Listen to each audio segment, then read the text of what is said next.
과거에는 신선 먼저 이식하고 그 다음에 잉여배아를 냉동하여 이식하는 경우가 많았지만 최근에는 신선배아 이식을 하지 않고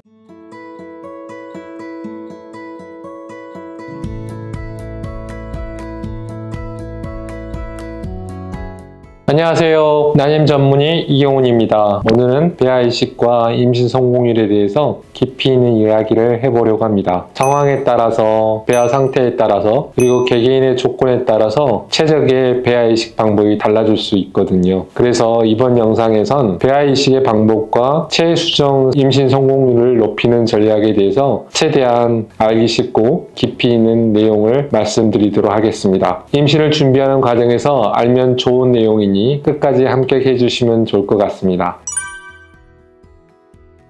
우선 신선배아 이식과 냉동배아 이식 중에 어떤 게 임신율이 좋은지 궁금해하시는 분이 많은 것 같아요. 사람마다 상황과 조건이 다르기 때문에 절대적으로 무엇이 좋다 이렇게 말하기는 어렵습니다. 다만 최근에는 냉동된 배아를 해동해서 이식하는 걸 선호하는 경향이 많아지고 있죠. 이는 난소가 과자극된 경우에 바로 이식을 진행하게 되면 난소 과자극 징후물에 노출될 가능성이 높아지기 때문인데요. 이때는 냉동 이식을 선택하는 게 훨씬 더 안전할 수 있어요. 이외에도 여러 개의 배아를 모아서 누적 배아 이식을 하는 경우도 있고요. PGTA 검사라고 배아 유전자 검사를 해야 하는 경우도 있고, 또는 난자 채친 날짜에 혈중 프로게스테론 수치가 상승한 경우에는 신선 배아 이식보다는 냉동 배아 이식을 고려하는 게 좋습니다. 하지만 냉동된 배아를 이식한다고 해서 무조건 임신율이 더 좋은 것은 아니에요. 냉동된 배아에도 여러 가지 경우가 있을 수가 있는데요. 우선 신선 배아 이식을 하고 남아있는 배아를 냉동해서 다시 그 배아를 이용해 가지고 이식을 한 경우에는 배아의 등급에 따라서 임신율이 달라질 수 있어요. 배아의 질이 좋은 경우에는 자궁의 환경이 다소 불리하더라도 임신 가능성이 있지만 겉보기 등급이 낮은 배아를 이식할 경우에는 착상률이 떨어질 수 있거든요. 반면에 신선 이식을 하지 않고 냉동 배아를 이식했을 때 임신율이 상대적으로 좋은 편이에요. 과거에는 신선 먼저 이식하고 그 다음에 잉여배아를 냉동하여 이식하는 경우가 많았지만 최근에는 신선 배아 이식을 하지 않고 생성된 배아를 모두 냉동했다가 이식하는 방법이 오히려 더 흔해졌거든요. 이 때문에 통계적으로 볼 때 냉동 배아를 이식한 경우 임신율이 높아 보일 수가 있어요. 그렇지만 고령의 여성인 경우에 난자가 많이 나오지 않음에도 불구하고 내막이 좋은 경우라면 과감하게 신선 배아 이식을 하는 게 오히려 더 좋을 수 있습니다. 냉동 배아를 이식하게 되면 배아를 냉동하는 과정에 배아가 손상받을 가능성이 있고, 더불어 추가적인 시간 소모가 발생할 수 있기 때문이죠. 결국 신선이 좋냐 냉동이 좋냐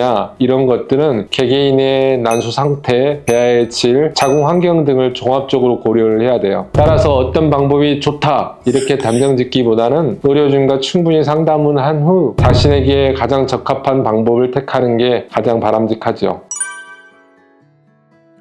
외래에서는 3일 배아보단 5일 배아를 선호하는 경우가 많아요. 5일 배아를 선호하는 이유가 뭘까요? 아무래도 5일 배아 임신율이 더 좋기 때문이죠. 하지만 무조건 5일 배아를 권하지는 않아요. 난자가 좋지 않거나 난자 개수가 적게 채취가 된 경우라면 오히려 3일 배아 이식을 고려해야 되지요. 3일 배아 상태가 좋지 않은 경우에도 자궁 내 환경에서 배아가 자연스럽고 최적의 상태에서 성장되기를 기대하는 거죠. 자궁에 이식을 한 후에 배아의 자궁의 선택을 기다려보는 전통적인 방법입니다. 최근에는 배양 기술이 발전하면서 3일째 때 배아의 상태가 좋지 않다면 무리해서 바로 이식하지는 않아요. 그보다는 5일까지 배양을 한 후에 배아 발달이 5일째까지 성공했다. 이때 이식하는 경우가 많죠. 즉 3일 배아 상태가 애매한다면 그대로 이식하기보다는 최적의 배양 환경에서 배아를 좀 더 키운 후에 정말 착상 가능성이 있는 배아만 선별해서 이식하자는 의견을 갖는 경우가 많습니다.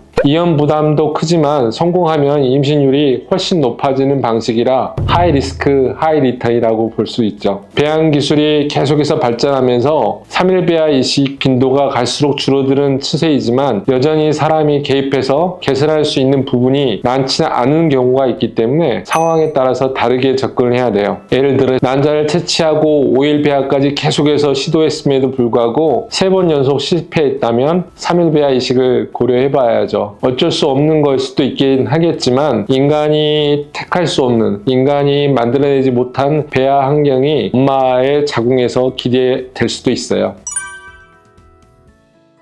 5일 배아가 나오지 않는 경우에 PGT 검사가 불가능한지 물어보시는 분들이 계세요. 네, 5일 배아가 나오지 않으면 PGT 검사는 불가능해요. 요즘 PGT 검사는 3일 배아를 대상으로 하지 않는데 그 이유는 3일 배아로 검사를 하게 되면 위음성, 비정상인데 정상으로 판정되는 경우가 있고 위양성, 양성인데도 음성으로 판단하는 경우가 있을 수 있기 때문이죠. 위음성 소견, 즉 유전적으로 문제가 있는 배아가 정상으로 오판된다면 정말 무서운 일이 벌어질 수 있잖아요. 반면에 최근에는 5일 배아까지 배양할 수 있는 기술이 점점점 발전하면서 상대적으로 적은 조직을 채취함에도 불구하고 정확한 PGT 검사가 가능해지기도 했어요. 따라서 유전자 검사가 필요한 경우에는 5일 배아까지 배양한 후에 유전자 검사를 진행하는 게 일반적이에요. 5일 배아에 도달하는 데 성공했다면 겉보기 등급이 다소 낮아도 PGT 검사를 해보는 것도 요즘 추세이기도 해요. 예를 들어 C등급이어도 PGT 검사를 해보는 것이죠. 이러한 이유는 겉보기 등급이 절대적이지 않기 때문이에요. 실제로 등급이 낮아 보이는 배아 중에서도 PGT 검사를 해보면 정상으로 판정되는 경우가 종종 있고 착상에도 성공하죠. 따라서 겉보기 등급에만 의존하지 않고 유전자 검사를 적극적으로 해서 해당 배아에 대한 정확한 판단을 내리는 게 중요해요.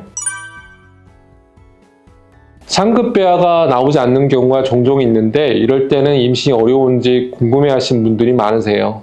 배아 등급, 겉보기 등급이 좋으면 좋을수록 임신 성공률이 높아지는 건 사실인 것 같아요. 단지 겉보기 등급이 절대적인 기준이 되는 건 아니에요. 겉보기 등급이 설사 좋다 하더라도 임신이 되지 않는 경우도 정말 많거든요. 반대로 등급이 낮아 보여도 임신이 종종 성공하는 경우도 있고요. 배아의 겉보기 등급은 배아의 형태와 세포 무절 상태를 기준으로 평가를 하는데 이때 생배실 전문가의 주관적인 판단이 개입될 수밖에 없어요. 즉 같은 배아라도 평가하는 사람에 따라서 등급이 조금씩 달라질 수 있거든요. 이 때문에 보다 더 객관적인 PGT 검사를 통해서 배아 염색체 이상 여부를 확인하고 또는 AI 방법을 통해서 배아의 겉보기 등급 평가를 보다 객관적으로 해보려는 시도가 이루어지고 있어요. 이렇게 되면 실제로 착상 가능성이 있는 배아를 조금 더 빨리 선별할 수 있는 보조적인 방법이 될 수 있을 것 같아요. 그래서 결국에 중요한 건 배아의 겉보기 등급이 아니잖아요. 그 배아가 실제로 착상할 수 있는 능력인가 이것을 판단하는 게 중요하죠. 그래서 임신을 시도할 때 최대한 가능한 방법을 시도해 보려고 하는 게 중요해요. 실제로 여러 번 실패했던 분들 중에 결국에 임신에 성공한 이유 중에 대부분이 끝까지 포기하지 않았기 때문이에요. 물론 그 과정이 너무 힘들고 어렵고 계속해서 실패하는데 이게 뭔가 싶은 생각이 들지만 지금 생각했던 낮은 가능성이 미래는 정말 현실로 일어날 수도 있거든요. 한편의 실패가 끝이 아니다. 이런 생각을 갖고 자신에게 맞는 최선의 방법을 찾아가는 게 정말 중요해요. 오늘은 배아 이식에 관련된 몇몇 가지 외래에서 궁금해했던 질문들을 제가 답해주는 그런 시간을 가져봤어요. 가장 중요한 것은 낮은 가능성도 성공이 될 수 있다는 것이에요. 절대적인 확률보다는 나에게 잘 맞는 방법을 선택하는 게 정말 중요하다는 거 꼭 강조해드리고 싶어요. 이외에도 배아 이식에 대해서 더 궁금하신 내용이 있다면 댓글로 알려주세요. 그럼 다음 영상에서 다시 만나요. 구독과 좋아요, 알림 설정 부탁드립니다.